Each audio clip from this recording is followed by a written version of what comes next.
Bonjour les collègues, je vous espère en forme.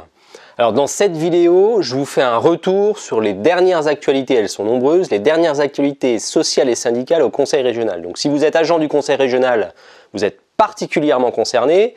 Et si vous n'êtes pas agent du Conseil régional, je vous conseille quand même de regarder cette vidéo parce que vous pourrez peut-être récupérer une information, un sujet, une idée qui pourra vous être utile dans vos négociations dans vos propres collectivités territoriales. Par exemple, si on obtient quelque chose à la région, il n'y a pas de raison que vous ne puissiez pas l'obtenir dans votre mairie, dans votre collectivité locale.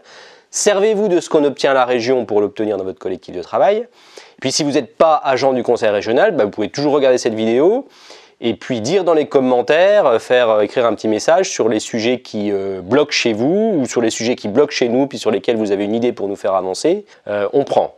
Bon allez, je commence parce que sinon ça va être trop long, mais je peux quand même vous dire qu'elle va être un peu plus longue que d'habitude, même si je commence vite, elle va être un peu plus longue que d'habitude cette vidéo parce que il y a de nombreux sujets à traiter. Alors vous n'êtes pas obligé de tout regarder, j'ai mis un sommaire, il y a un horodatage à chaque chapitre, vous pouvez aller directement au chapitre qui vous intéresse et puis vous n'êtes pas obligé de tout regarder en une fois, vous pouvez y revenir quand vous voulez. Donc une vidéo pour faire le point sur les dossiers sociaux et syndicaux en cours de négociation au Conseil régional de Bourgogne-Franche-Comté. Premier sujet dont je voulais vous parler, la moula, l'argent. Donc à la dernière commission de dialogue social qui a eu au Conseil régional, comme à peu près dans toutes les instances du dialogue social, à chaque fois qu'on est convoqué dans une réunion avec l'administration, nous, à l'UNSA, on demande une hausse des salaires des agents au Conseil régional. Donc au niveau national, vous savez comment ça marche, ça passe par les grilles indiciaires de rémunération, et au niveau du Conseil régional, le levier, c'est les primes. Donc sur ce sujet des primes, et globalement sur le sujet du pouvoir d'achat, nous, à l'UNSA, on s'est inscrit à la dernière CDS sur le dispositif de la prime Macron qui est versée aux salariés. On a demandé la même chose pour les agents du Conseil régional, on a demandé une prime de fin d'année de 1 000 € pour tous les agents. L'administration, elle s'est retranchée derrière l'argument de l'impossibilité technique et juridique de verser la prime Macron aux fonctionnaires, donc on n'aura pas de gratification de 1 000 € pour nous remercier sur 2021, pour nous remercier de notre surinvestissement pour gérer la crise sanitaire et les nombreuses demandes des élus, pour soutenir le service public. On aura juste une carte cadeau de la présidente qui va arriver prochainement sur vos boîtes mail, là, une carte cadeau de 45 € en We Do Gift, c'est le même dispositif que l'année dernière, 45 € à utiliser sur les 12 prochains mois. D'ailleurs, à ce sujet, j'en profite aussi pour vous rappeler qu'il y a encore 510 agents de la région qui n'ont pas activé leur carte électronique We Do Gift de l'année dernière. Alors attention, parce que la date limite de consommation de ces 45 € qu'on a eu l'année dernière, on a reçu le mail avec les 45 € numériques le 6 décembre 2020, donc on a jusqu'au 6 décembre 2021, le 6 décembre qui arrive là bientôt, pour utiliser ces 45 € de l'année dernière. Donc les 510 agents qui ne les ont pas utilisés, il faut vite regarder vos boîtes mail pour le faire parce que vous allez les perdre. Il faut prendre contact avec le service action sociale du Conseil régional si vous avez un souci. Donc je vous disais, l'administration ne veut pas décliner la prime de 1 000 € des salariés privés aux agents du Conseil régional. On ne peut pas dire que ça soit vraiment agréable à entendre parce qu'on a vraiment soutenu le service public sur cette année 2021 au plus fort. On a fait tous les efforts possibles et imaginables pour s'adapter à la situation qui était compliquée dans les sièges, dans les lycées. Et cette gratification, cette prime de 1 000 €, elle aurait eu du sens pour les agents. Donc toujours pas de remerciement cette année, on avait déjà demandé l'année dernière, vous vous souvenez, UNSA, syndicat du pouvoir d'achat, on avait déjà demandé une prime en fin d'année dernière, ça nous avait été refusé. Mais il faudra bien qu'on y vienne un jour parce que les agents ont fait beaucoup d'efforts pendant cette période pour s'adapter puis pour suivre les demandes des élus, mettre en œuvre les politiques publiques. Donc une gratification, ça aurait du sens. Donc toujours pas de remerciement, mais une évolution, c'est pour ça que je vous en parle en premier, une évolution positive dans le message de l'administration. Clairement, l'administration a dit à la dernière réunion de dialogue social que ce sujet de la hausse des primes des agents porté par l'UNSA, ça serait un sujet qui sera mis à l'ordre du jour du dialogue social de début 2022. Donc on n'a pas d'informations pour le moment, mais vous voyez qu'à l'UNSA, vos représentants du personnel, à force de revenir sur cette question du pouvoir d'achat et des primes et de la hausse des primes des agents, ça fait son chemin, les lignes sont en train de bouger, et donc on a réussi à obtenir l'inscription à l'ordre du jour du dialogue social de début 2022, la hausse des primes des agents du Conseil régional. Donc les revendications de l'UNSA semblent être entendues. On s'oriente vers une hausse des primes des agents pour 2022. Pour suivre toutes ces informations, le off, moi je vous invite à rejoindre l'UNSA et à prendre votre adhésion à l'UNSA parce que comme ça vous serez informé en temps réel de ce qui se passe. Il y a les informations qu'on met sur le blog de l'UNSA qui sont pour tous les agents, mais nous à l'UNSA on envoie des informations privilégiées aux adhérents de l'UNSA. Autre sujet, les moyens en personnel. Ça, c'est un sujet de dialogue social aussi de cette fin 2021. Alors, je ne parle pas des contractuels en renfort dans les lycées pour remplacer les agents malades à cause du Covid, absents ou pour appliquer le protocole sanitaire renforcé. Ça, l'administration, elle a confirmé à l'UNSA lors d'une réunion de dialogue social que c'était toujours actif. Encore faut-il que les établissements d'enseignement fassent la demande de renfort en contractuel auprès de la région. Non, là, je vous parle de moyens en personnel pérennes, de moyens en fonctionnaires, de moyens supplémentaires, des recrutements nouveaux pour le service public régional. Alors sur ce sujet, on a aussi un accord de principe de l'administration pour faire des recrutements pérennes.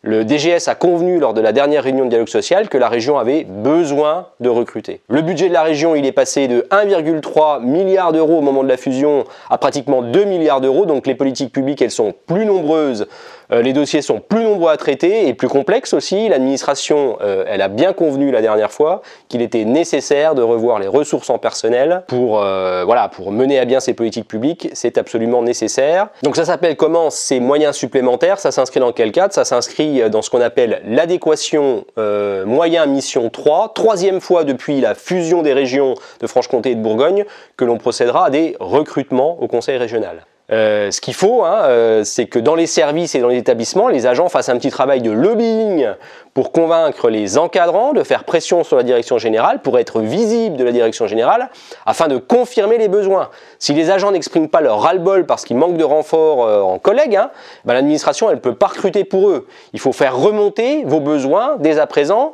pour allumer une petite lumière dans la tête de la direction générale et que vous soyez prioritaire dans les recrutements qui vont avoir lieu prochainement au conseil régional dans le cadre de cette adéquation mission moyen 3. Donc dans vos réunions de service de direction, il faut commencer à dire que ça serait pas mal si vous aviez 1, 2, 3 collègues en plus pour faire telle ou telle mission de service public. Nous on fera le job dans les instances, mais il faut aussi que dans les services et dans les établissements vous fassiez remonter ces demandes. Petit point de vigilance quand même qu'on a identifié nous à l'UNSA, c'est qu'essentiellement c'est des contrats de projet qui ont été recrutés dans les 2 dernières missions adéquation moyen mission, là, les 2 dernières séquences de recrutement. 44 contrats de projet ont été créés avec 42 recrutements effectués, 26 contrats de projet au titre du plan de relance, 11 contrats de projet au titre de des fonds européens, de la fin de programmation des fonds européens, 5 contrats de projet au titre des politiques RH du conseil régional pour renforcer les RH et 2 contrats de projet au titre de la mise en œuvre du service d'accompagnement pour la rénovation énergétique. Donc essentiellement des contrats de projet, ça c'est un point de vigilance qu'on va suivre nous à l'UNSA. Les recrutements qui vont arriver dans l'adéquation moyen mission 3 devront être des recrutements pérennes, des recrutements de fonctionnaires. Autre dossier social pour la fin d'année dont je voulais absolument vous parler, les nouvelles lignes directrices de gestion. L'administration a présenté à l'UNSA un projet de modification des lignes directrices de gestion, LDG. Et pour mémoire, vous ne connaissez peut-être pas tous exactement ce que c'est les lignes directrices de gestion. Les lignes directrices de gestion, c'est un document important pour nous, représentants du personnel, mais pour vous aussi les agents, qui permet 2 choses. 1. Avoir la stratégie pluriannuelle de pilotage des ressources humaines au conseil régional avec les enjeux, les objectifs en termes de politique RH fixés par l'administration, en gros tout ce qui concerne l'emploi au conseil régional. Et 2. De connaître les règles dans notre collectivité en matière de promotion, d'avancement, de valorisation des parcours professionnels, c'est-à-dire en gros la carrière des agents. Donc c'est un document qui est très important. Donc l'année dernière, c'était la première année de mise en œuvre de ce document, des lignes directrices de gestion, et on avait convenu avec l'administration de revoir le document pour fin 2021. Donc nous y sommes, on doit revoir le document avec l'administration avant que la présidente elle décide de ce que seront les lignes directrices de gestion de notre collectivité pour l'année prochaine. Alors nous à l'UNSA, la dernière réunion de dialogue social, on a rappelé nos revendications. 1. La communication du rapport d'avancement et de promotion à tous les agents du conseil régional. Sur ça on a eu un refus du directeur général des services qui explique, on n'a pas été aidé non plus par d'autres collègues, qui expliquent que ce document est un document de travail, donc il ne peut pas le transmettre aux agents. Nous on dit que c'est faux, puisque les rapports d'avancement et de promotion, ils sont signés par les encadrants. Donc pour nous, juridiquement, on a fait des recherches aussi sur ce sujet. Quand un document il est signé, ça veut dire que la personne qui le signe, l'encadrant qui le signe, le directeur général adjoint qui le signe, le DGS qui le signe, mais il s'engage sur ce document, donc ça n'est plus un document de travail. Donc il devrait être communiqué à l'agent avant que la présidente elle décide de l'avancement ou de la promotion.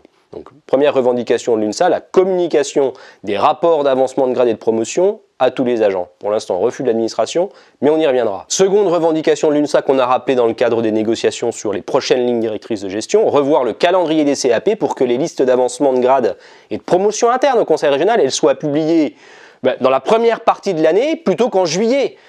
Parce que vraiment, juillet, quand vous avez une promotion de grade, par exemple, il vous reste pas longtemps pour obtenir un poste. Juillet, août, c'est fermé, on peut rien obtenir, il n'y a pas de publication de poste.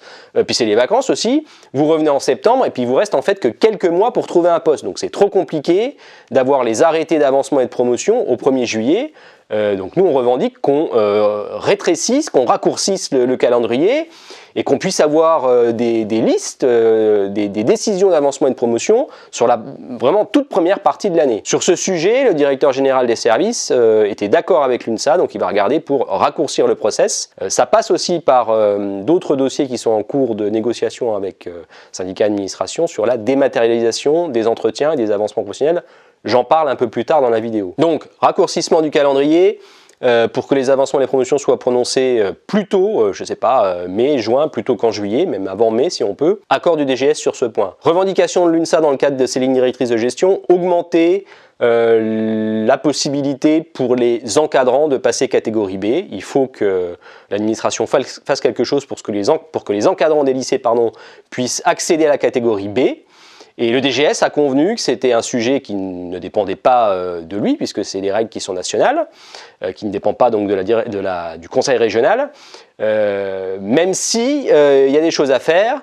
Et il a apporté son soutien à une démarche de l'UNSA qui pourrait être bien que les élus du conseil régional saisissent le national, que la présidente du conseil régional se saisisse du national pour demander à faire bouger les lignes au niveau national, les textes au niveau national, que la présidente saisisse la ministre de la fonction publique pour élargir les possibilités d'avancement en catégorie B des agents de catégorie C, des agents encadrants de catégorie C du conseil régional. L'autre sujet quand même qui est sur la table aussi, et on l'a appris à la dernière réunion de dialogue social, c'est qu'il y a eu pas mal de nominations en catégorie B au conseil régional l'année dernière. Ça veut dire qu'en 2022, quand il y aura les avancements, les promotions, il devrait y avoir plus de possibilités de nommer des agents technicien au conseil régional, donc à suivre. En tous les cas, on regardera ça nous de très près au conseil régional. Autre revendication de l'UNSA dans ses lignes directrices de gestion qui seront modifiées, c'est voilà, offrir des vraies perspectives d'évolution pour les assistantes de direction catégorie C au siège qui sont totalement oubliées des lignes directrices de gestion actuelles puis sont complètement en dessous des radars au conseil régional. Là aussi sur ce point, le directeur général des services a dit qu'il y avait un sujet et qu'il allait se saisir de cette problématique pour reconnaître le travail des assistantes de direction au conseil régional. Donc à suivre, on verra dans la version définitive des lignes directrices de gestion ce qu'il en est vraiment. Et puis là, donc, je vous ai donné les revendications prioritaires de l'UNSA sur avancement, promotion, emploi au conseil régional. Je vous donne aussi les premières pistes de modification qui ont été présentées par l'administration. Alors on est censé en reparler le 16 décembre dans une nouvelle réunion de dialogue social. Donc vous avez un peu de temps pour nous contacter et puis nous faire votre retour sur ces premières pistes d'évolution des lignes directrices de gestion qui s'appliqueront pour 2022. En vérité, elles s'appliqueront, voilà, j'attaque directement sur les propositions, pour 2022, 2023, 2024, puisque l'administration ne veut plus faire des lignes directrices de gestion sur 1 an, mais sur 3 ans. Bon, nous, c'est pendant 3 ans un document qui nous va bien, ok, on sera d'accord. S'il y a des reculs, évidemment, 3 ans, c'est trop long, donc il faudra revenir sur une évolution annuelle. On verra ça le 16 décembre. Donc, première modification, ligne directrice de gestion sur 3 ans au lieu d'1 an. Ensuite, l'administration projette de revoir les ratios d'avancement. Alors, je vous rappelle, le ratio d'avancement, c'est le rapport entre le nombre d'agents qui pourront être promus et le nombre d'agents qui remplissent les conditions statutaires. Pour mémoire, les ratios actuellement au conseil régional, pour la catégorie C, c'est 70%. Ça veut dire quoi? Ça veut dire que sur 10 agents qui remplissent les conditions statutaires, d'ancienneté en fait, de toute manière, on ne peut faire avancer au maximum que 7 agents. C'est ça, un ratio de 70%. Puis ensuite, pour la catégorie B, c'est 70% aussi le ratio, et pour la catégorie A, c'est 40%. Les examens pro, c'est toujours 100% de ceux qui réussissent qui sont éligibles à l'avancement promotion. Donc on verra ce que propose l'administration sur ces ratios. Vous avez compris, hein, si l'administration veut faire évoluer les ratios au conseil régional, que nous, notre revendication, ça va être de demander un ratio à 100% pour tous les agents. Il faut que tous les agents qui remplissent les conditions statutaires soient éligibles à un avancement, à une promotion. Je ne vois pas pourquoi s'il y a 10 agents qui sont éligibles à une promotion, puis on a 10 dossiers sur ces 10 agents qui sont excellents, ben on se limiterait à n'en prendre que 7 pour un avancement, une promotion. Donc nous, notre revendication, c'est 100% des agents. Il n'y a pas de raison d'avoir des ratios sur les catégories, puis en plus des ratios qui sont différents en fonction des catégories d'agents. Autre modification dans les tuyaux, la suppression de la limite pour passer à TTP 1. Donc on va voir si l'administration va au bout, mais ça serait peut-être une petite chose. Vous savez que là, il y a un ratio spécifique qui s'applique. C'était seulement 30% des agents éligibles pour passer P1 qui peuvent le faire en fait. Donc la région supprimerait cette limite-là. Bon, ça serait plutôt une bonne nouvelle. Même si je rappelle quand même, c'est très bien de faire monter tous les agents à TTP 1, de supprimer toutes les limites puis de faire en sorte que tous les agents passent P1. Mais il va falloir se soucier des agents qui sont actuellement P1 et qui n'ont plus aucune perspective de carrière. Ça, on l'a dit, nous à l'UNSA, et on le porte haut et fort à chaque réunion de dialogue social. Ensuite, autre modification dans les tuyaux, proposé par l'administration sur le dossier des avancements en promotion 2022, 2023, 2024. Elle concerne les agents qui sont sur des postes d'encadrement faisant fonction d'encadrant. Donc il est proposé par l'administration de les inscrire sur la liste d'aptitudes relatives à la promotion interne d'agents de maîtrise, donc de les inscrire pour être agents maîtres, s'ils ont fait faisant fonction d'encadrant durant au moins 1 an sur les 2 dernières années et de manière effective. Sur des missions d'encadrant. Donc 1 an d'encadrement sur les 2 dernières années, vous seriez inscrit sur la liste des agents maîtres. Donc ça, c'est plutôt une évolution qu'on regarde de manière favorable, nous, à l'UNSA. Par contre, il y a aussi des points qui, pour le moment, ne nous conviennent pas vraiment. On nous parle de supprimer l'accès au dossier d'avancement et de promotion pour les représentants du personnel. On ne pourrait plus regarder les dossiers d'avancement et de promotion des agents au conseil régional. Alors ça, c'est une difficulté parce que du coup, on ne pourra plus faire remonter les dossiers qui auraient été oubliés par l'administration ou par les établissements. Si on ne peut plus aller consulter, on ne peut plus vérifier le classement des dossiers. Ça, c'est un problème. Puis, il y a aussi un projet dans les tuyaux de restriction des conditions d'avancement et de promotion avec des délais de carence entre 2 avancements de grade et surtout le fait que tu ne pourrais plus avoir qu'une seule promotion interne sur toute ta carrière. Alors je rappelle que la promotion interne, c'est quand tu changes de cadre d'emploi, par exemple que tu passes d'agent technique à agent maître, qui sont 2 cadres d'emploi différents.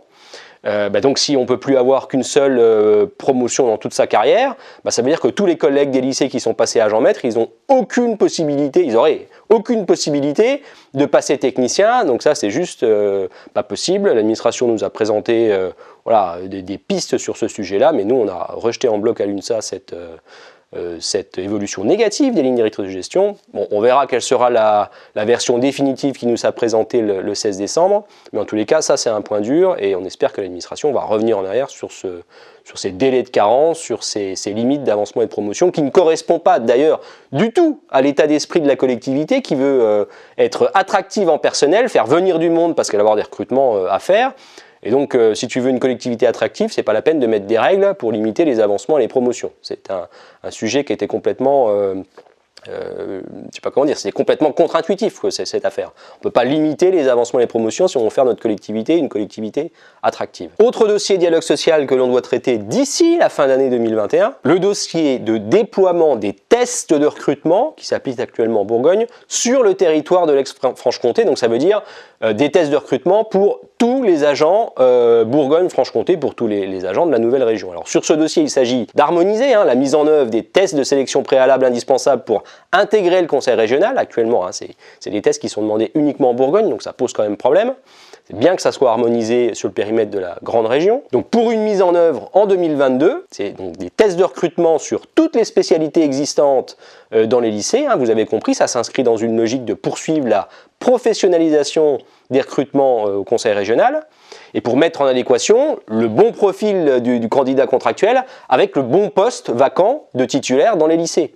Vous avez le test, vous êtes prioritaire sur la liste des agents retenus pour un poste de titulaire qui est vacant. Donc c'est quand même important. Pour info, il ne faut pas vous inquiéter sur ces tests, ça existe depuis 2007 en Bourgogne, hein, donc on a du recul. Ça permet vraiment de sécuriser les contractuels et de reconnaître leur professionnalisme. Ça ouvre la voie de la titularisation plus facilement. Tu as le test, tu es prioritaire pour être titularisé, donc c'est quand même pas mal. Chaque test, pour vous dire un peu, il est composé de 2 épreuves minimum, une épreuve pratique et puis une épreuve écrite. Les épreuves de test écrites et pratiques, elles sont élaborées par un groupe de travail interne composé des professionnels dans les lycées, des encadrants, des responsables d'équipe, des chargés de gestion-restauration, de la direction des lycées, d'un expert d'équipe mobile, de la DPGI, des collègues des RH, donc c'est des choses qui sont très bien construites. Et autre information que je peux vous donner, les inscriptions à ces tests, elles se déroulent une fois par an, en début d'année scolaire généralement. Et je vous dis aussi que ces tests, ils ne sont que pour les contractuels. C'est pas exigé pour un candidat qui est titulaire de son grade pour faire une mobilité. C'est que pour les contractuels qui souhaitent devenir titulaires au conseil régional. C'est pour les contractuels qui aspirent à devenir titulaires de leur poste. Pareil, je vous le dis aussi, si vous ratez le test, ça arrive, vous êtes malade le jour du test, etc. Et, vous pouvez repasser le test. Ça n'a pas voilà, vous n'êtes pas limité à une fois passer le test, vous ratez le test, vous ne serez jamais titulaire au conseil régional. Alors, une première campagne d'inscription pour ces tests qui vont être mis en œuvre, via un formulaire spécifique, sera lancé bientôt, là, c'est du 3 au 28 janvier 2022. Je vous en reparlerai, mais début 2022, il y aura une première campagne de tests pour les contractuels qui aspirent à devenir titulaires au conseil régional. Autre dossier social que l'on traite actuellement au conseil régional, celui de la dématérialisation des entretiens professionnels des agents et des rapports d'avancement de grade et de promotion interne. Donc il y a bien 2 sujets, hein. Le sujet de l'entretien professionnel et le sujet des rapports d'avancement de grade et de promotion interne. Nouveauté pour les entretiens professionnels de 2022 sur l'année 2021, hein, sur vos résultats de l'année 2021, expérimentation avant généralisation. Donc ça sera dématérialisé pour les agents de 11 lycées en Bourgogne-Franche-Comté. On va expérimenter la dématérialisation des entretiens professionnels. Ça représente 319 agents concernés, 11 établissements. Je vous donne la liste des lycées qui seront concernés par cette expérimentation de la dématérialisation des entretiens professionnels, hein. Donc on expérimente cette année, puis ensuite ça sera généralisé, si ça marche bien, l'année prochaine. Donc le CREPS est concerné, le lycée Castel, le lycée de Semur-en-Auxois, lycée Anna Judic, le lycée Julag à Besançon, le lycée Peugeot dans le 25, le Réal La Moraine à Cretenay, le lycée des métiers François Mitterrand à Château-Chinon dans le 58, le lycée de la communication Alain Colas à Nevers, le Lectat de Fontaine dans le 71, le lycée forestier de Étang-sous-Harroux, pardon, la Brosse à Auxerre dans le 89. Donc ces 11 lycées sont concernés par la dématérialisation, l'expérimentation de la dématérialisation de l'entretien professionnel. 319 agents qui vont expérimenter ça en début d'année. Pour les lycées concernés, il y aura une formation à destination des agents, des encadrants, des adjoints gestionnaires, hein, du 19 novembre au 17 décembre. Donc vous serez formés sur cette expérimentation. Mais je voulais vous donner l'information. Donc là, il faut faire remonter au syndicat si vous avez des questions sur ce sujet, il faut faire remonter à l'UNSA, qui ne seraient pas traitées dans le cadre de ces formations à la dématérialisation de votre entretien pro. Ça peut servir déjà au syndicat pour savoir comment ça se passe, et puis surtout pour les autres collègues, parce que si vous avez des questions, vous, auxquelles la formation n'a pas répondu, ça peut être utile d'y répondre et puis de généraliser la réponse pour tous les collègues. Et puis globalement, si vous avez d'autres questions sur ce sujet, on prend aussi. Autre évolution à compter de la campagne 2022, donc ça arrive bientôt, pour les agents éligibles à un avancement de grade et une promotion interne, hein, c'est le deuxième sujet dont je vous parlais, au siège comme au lycée, il faudra utiliser une application informatique. Le pré-projet qui a été présenté à l'UNSA par l'administration, hein, qui n'est pas encore tout à fait stabilisé, mais je vous en parle quand même pour vous informer, il a pour objectif de faire quelque chose de très simple, avec uniquement des cases à cocher. De ce qu'on nous a expliqué, cases à cocher pour indiquer si l'agent souhaite avoir un avancement, une promotion de grade, et cases à cocher pour indiquer les fonctions complémentaires que vous exercez. Je vous rappelle que ça, c'est ce qui permet de différencier des dossiers d'agents qui sont à égalité, donc c'est important. Puis ensuite, c'est aux encadrants dans ce logiciel de valider successivement, par une liste déroulante, d'inscrire une appréciation littérale sur votre avancement et votre promotion, comme pour le dossier papier. En fait. Pour l'instant, on n'en sait pas plus sur ce dossier. L'administration veut généraliser la procédure pour tous les lycées. On verra si c'est possible dès 2022 pour tous les lycées de Bourgogne-Franche-Comté, ou si là aussi, il passe par une expérimentation parce que le morceau est trop gros à avaler en une fois. On verra. Autre dossier qu'on bosse actuellement, le renouvellement du conventionnement avec le FIPHFP, le fonds d'insertion pour les collègues handicapés dans la fonction publique. Il s'agit de renouveler la convention FIPHFP, Fonds pour l'insertion des personnes handicapées dans la fonction publique. Ça, c'est en cours. Les RH indiquent qu'un prochain comité de pilotage sera organisé avec les représentants du personnel avec présentation du projet de conventionnement. Ça sera en janvier 2022. Alors sur ce dossier, j'en parle parce que pour nous c'est important. L'UNSA revendique toujours de mettre en œuvre l'expérimentation du détachement sur un cadre d'emploi supérieur pour les agents bénéficiaires de l'obligation d'emploi des travailleurs handicapés. On ne peut pas se contenter, je pense, dans les lycées, c'est cet exemple que j'ai en tête, mais de reclasser les collègues sur tous les postes d'accueil. À un moment donné, c'est plus possible de préempter tous les postes d'accueil pour les collègues qui sont bénéficiaires de l'obligation d'emploi. Il faut élargir son champ de vision sur ce sujet. Il ne faut pas que le cadre d'emploi, ça soit un frein. Peut-être qu'il y a des collègues dans les lycées qui ont été cassés, qui ont été handicapés par le travail, qui ne souhaitent pas ou n'ont pas du tout envie d'aller sur un poste d'accueil dans un lycée.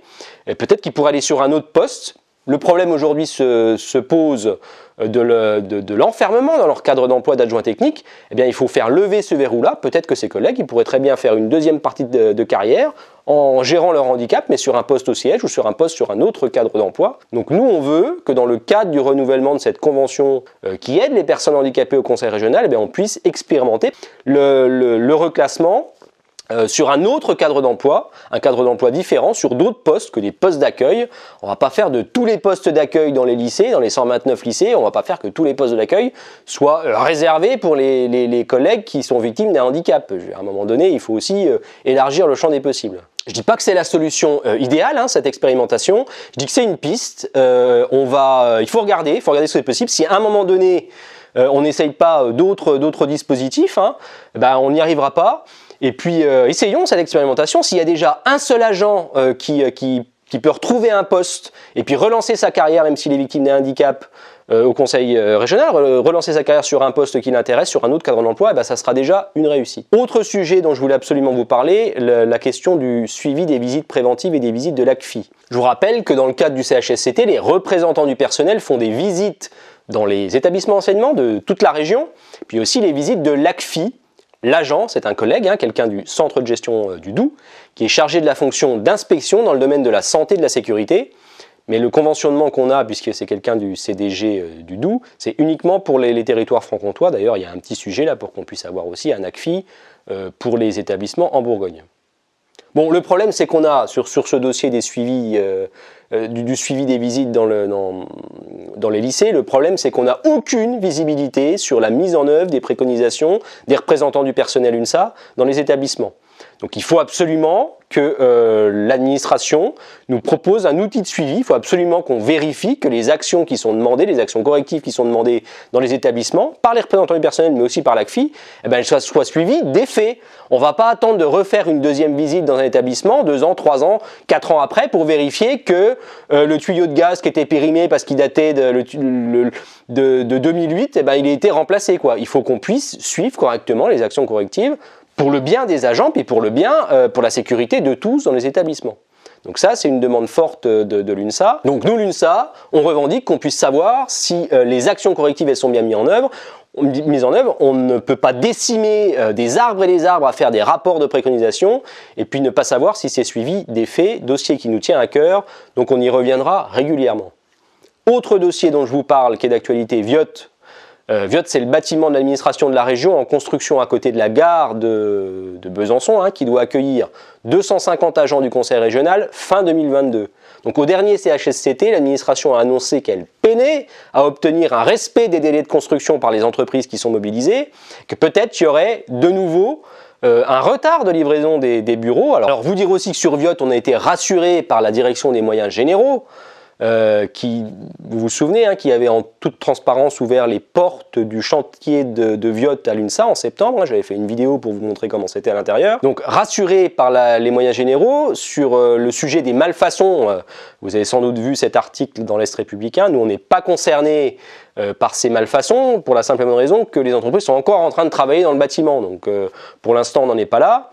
On n'en est pas à réceptionner le bâtiment puis vérifier ce qui ne marche pas, on en est à essayer de trouver des entreprises qui veulent bien finir de construire le bâtiment qui va accueillir les 250 agents de la région. 250 agents de la région, c'est important pour eux de regagner ce bâtiment. Je vous rappelle que les agents, une partie des agents concernés sont ceux du bâtiment Lafayette à Besançon, dans un quartier insécure, et qui régulièrement se trouvent pris dans des situations compliquées avec coups de feu, descente de police au pied de l'immeuble, parce que dans un quartier très sensible de Besançon. Donc eux, ils attendent quand même de pouvoir regagner des bureaux dans un quartier de Besançon qui serait un peu plus sécurisé que celui de Lafayette. Alors à l'UNSA, on reçoit pas mal de questions pratiques, hein, nombre d'agents par bureau, la question des fauteuils. Donc ce qu'on a dit en CHSCT la dernière fois, on a demandé à l'administration d'envisager une fac pour répondre à ces questions précises des agents, pour que ces questions, hein, qui sont légitimes, elles puissent être portées, et puis surtout les réponses à ces questions, puissent être portées à connaissance de tous les agents concernés par le bâtiment Viotte. Puis on a quand même pas mal de documents et de réponses, d'informations, de photos, etc., qu'on pourrait mettre à disposition des agents. Ça éviterait d'y revenir à chaque instance et de passer, même si c'est important, 3/4 d'heure, 1 heure à chaque fois sur le dossier Viotte. C'est parfois, assez souvent d'ailleurs, les mêmes questions, donc il faudrait que les agents puissent piocher dans cette fac les réponses aux questions qui reviennent, c'est un peu souvent les mêmes, aux questions qui reviennent sur ce dossier Viotte. Je vous dis, nous, l'enjeu qu'on avait identifié à l'UNSA sur Viotte, ça va être de bosser un maximum sur la question du télétravail, et ça veut dire quoi? Ça veut dire booster le télétravail à son maximum pour les agents qui sont concernés par une localisation administrative dans le bâtiment Viotte. La présidente, elle veut faire des politiques différenciées en fonction des territoires. Et bien la différenciation, elle doit aussi concerner ce sujet de Viotte. À Viotte, il y a des bureaux fixes, mais il y a surtout des postes qui ne seront pas attribués pour les agents. Et pour que ça fonctionne, il ne faut pas que les 250 agents se retrouvent au même moment, le même jour de la semaine dans le bâtiment Viotte. Le bâtiment, il n'est pas dimensionné pour avoir 250 agents au même moment. Il est dimensionné pour des agents qui sont à la fois en présentiel, en déplacement, en télétravail. Donc si on veut que ça fonctionne à Viotte, il faudra que les agents qui sont localisés à Viotte puissent avoir accès au maximum de jours télétravaillables, c'est-à-dire 3 jours par semaine. C'est le seul moyen pour faire fonctionner le bâtiment Viotte. On l'a redit au dernier CHSCT. Différencier donc le télétravail en fonction des localisations. Pour les agents qui seront localisés administrativement à Viotte, il faudra qu'ils puissent avoir accès vraiment à 3 jours de télétravail par semaine. Et là, ça fonctionnera à Viotte. Je vous donne le petit calcul, hein. On doit 1607 heures par an, ça veut dire 206 jours de travail, 3 jours de télétravail par semaine. C'est les 3/5 de 206. Donc ça fait pas 85 jours, ça fait 120 jours de télétravail, donc il faudra que les agents localisés à Viotte puissent avoir vraiment accès à 120 jours de télétravail. C'est important parce que Viotte, c'est autour de 20 millions d'euros d'investissement de la région quand même, c'est pas rien. Ça préfigure les autres bâtiments de la région et sans doute ce qui va se passer dans les années à venir pour le patrimoine immobilier du conseil régional. La région va sans doute être dans une logique de se soulager de certains bâtiments. Si ça fonctionne à Viotte avec un télétravail renforcé, c'est ce qu'on demande nous à l'UNSA, pourquoi pas faire le même process dans les autres bâtiments. Mais si ça ne fonctionne pas à Viotte et que c'est un fiasco et qu'on entasse des gens ou que les collègues, ça soit la course le matin pour trouver un bureau disponible parce qu'ils sont obligés d'être en présentiel, ça ne marchera pas, ça sera un fiasco et on ne pourra pas réussir ce challenge-là tous ensemble. Comme je viens de vous parler de Viotte sur l'angle télétravail, hein, j'oublie pas, sur Viotte, on a demandé, nous, à une dernière réunion bien vue au travail, d'inscrire la cité Viotte sur un suivi renforcé des RPS. Hein. Donc ça, on l'a fait aussi, les agents nous avaient demandé de le faire, on l'a fait. Donc c'est un dossier qui est suivi en continu jusqu'au déménagement des agents sur la question des RPS. Mais là, je vous ai parlé longuement du télétravail, donc je vous parle des modifications à venir sur le télétravail des agents du siège au conseil régional. Donc je vais vous dire qu'on a obtenu des modifications sur le règlement du télétravail. Ça fait suite à notre job de lobbying, ça clairement. Ça fait suite à l'accord national du télétravail qui a été voté cet été, je vous en ai déjà parlé. Donc modifications qui seront proposées prochainement au vote des syndicats pour une mise en œuvre au 1er janvier 2022, donc ça arrive vite. Et entre-temps, il y aura un passage nécessaire auprès des conseillers régionaux. Donc le versement d'un forfait PAC télétravail de 200 €. 200 € maximum hein, pour que les agents puissent s'équiper à domicile d'équipements nécessaires. On nous parle de fauteuil, bureau, écran. Bon, on va attendre les modalités, mais a priori, c'est un remboursement sur facture pour ce qui concerne votre environnement de télétravail à domicile. L'indemnisation, elle sera augmentée, elle sera prévue sur ce que disent les textes, hein, c'est-à-dire 2,50 € par jour de télétravail. Vous avez droit à 85 jours de télétravail, maxi pour un agent, pour l'instant. Donc vous aurez au maximum 212 € de prime télétravail par an, 212,50 € pour être précis. Alors, si vous avez 48 jours, seulement droit à 48 jours de télétravail par an, parce que les 85, c'est pas pour tous les agents, hein, le maxi, 4 jours de télétravail par mois, ben vous aurez 48 fois 2,50 €, ça veut dire 120 € par an, ça veut dire 10 € par mois, c'est comme aujourd'hui. Donc il y a un point de vigilance, si vous êtes en dessous de 48 jours de télétravail autorisé, votre indemnité télétravail, elle va baisser. Ça, c'est un sujet dont on va parler avec l'administration à la prochaine réunion de dialogue social pour éviter que l'indemnité télétravail des agents, elle ne baisse. Bon, moi, j'ai l'impression qu'il y a beaucoup de collègues qui ont été autorisés à faire les 85 jours, mais il faudrait quand même que les agents, les collègues me contactent pour savoir s'ils sont dans ce cas de n'avoir pas eu 85 jours maxi de télétravail autorisé, s'ils sont en dessous de 48 jours, parce qu'eux, ils vont être impactés par cette modification du dispositif, enfin d'indemnisation du télétravail. Autre modification dans le cadre de l'accord télétravail au Conseil régional, l'ouverture potentielle à tous les agents, quel que soit leur statut et sans condition d'ancienneté, donc on étend encore plus le télétravail, la possibilité d'accorder plus de 3 jours de télétravail par semaine de façon temporaire en raison d'une situation dramatique, exceptionnelle, particulière qui perturbe l'accès aux services ou l'accès à un site. Autre modification, en cas de refus de télétravail ou de son interruption par le N+1, eh bien, il y aura nécessairement un entretien professionnel avec l'agent. Donc ça, c'est du positif, hein, ça permet de renforcer les droits des collègues au télétravail. Donc ces modifications que je viens de vous présenter, là, elles sont prochainement présentées au dialogue social en comité technique. Donc si vous avez des questions, des interrogations, envoyez-nous un message. Je n'oublie pas que 3 jours de télétravail par semaine, c'est 120 jours par an, et pas 85 jours comme proposé par l'administration. Donc évidemment, nous y reviendrons, même si vous avez noté hein, qu'on va inscrire dans le règlement du télétravail la possibilité d'aller à 3 jours par semaine, d'aller même plus loin que 3 jours par semaine en cas de situation particulière. Donc c'est quand même une évolution qui va dans ce sens. Alors je voulais vous parler aussi d'un autre sujet qui nous tient à cœur, nous à l'UNSA, et dont il faut absolument que je vous dise ce qu'il en est, sur les EPI et les vêtements de travail. Beaucoup de questions sur ce sujet des EPI, des vêtements de travail, donc je vous en parle dans cette vidéo. Parce que oui, on a une petite difficulté sur les vêtements de travail, c'est-à-dire quoi hein, les vêtements de travail, c'est par exemple les blouses des agents dans les lycées. Attention, il ne faut pas confondre EPI et tenue de travail. Hein. La tenue de travail, ça permet d'éviter les salissures liées au travail, puis ça permet aussi d'identifier une profession, par exemple, au conseil régional. Et les EPI, c'est le vêtement de protection contre un accident ou une maladie. Hein. Voilà, c'est comme ça qu'on distingue le vêtement de travail, tenue de travail et EPI. Donc pour essayer d'être clair, le souci c'est qu'il y a 2 lignes budgétaires différentes dans les lycées. Il y a une ligne pour l'achat des EPI, bouchons d'oreille, pantalon tronçonneuse, enfin voilà, je vous donne des exemples. Puis il y a la ligne sur le fonctionnement. Donc sur la ligne EPI, pas de problème.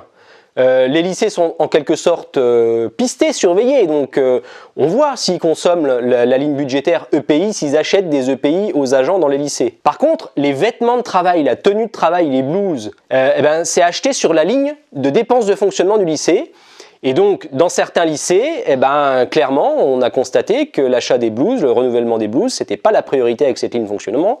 Les lycées, ils achètent autre chose avec cette ligne de fonctionnement. En CHSCT, le dernier CHSCT, le vice-président Hicham Bougila a semblé sensible à cette difficulté. Et donc, on a convenu qu'il allait lui faire remonter les établissements qui ne joueraient pas le jeu. Hein. Donc, faites-moi un message pour qu'on avance sur ce sujet. Moi, j'ai déjà fait remonter des difficultés dans un lycée, dans Lyon, par exemple. Mais ce n'est pas un cas isolé, donc dites-moi, faites-moi remonter les établissements qui ne veulent pas renouveler vos blouses, vos tenues de travail, parce qu'une blouse, voilà, je sais pas, c'est 2 ans, 3 ans, c'est pas 15 ans, faut pas déconner, on va pas garder pendant 15 ans sa blouse, on va pas être dans un lycée avec des vêtements de travail troués, donc il faut nous faire remonter les établissements qui renouvelleraient pas les tenues de travail des agents. En plus, vous voyez, on est constructif, mais bon,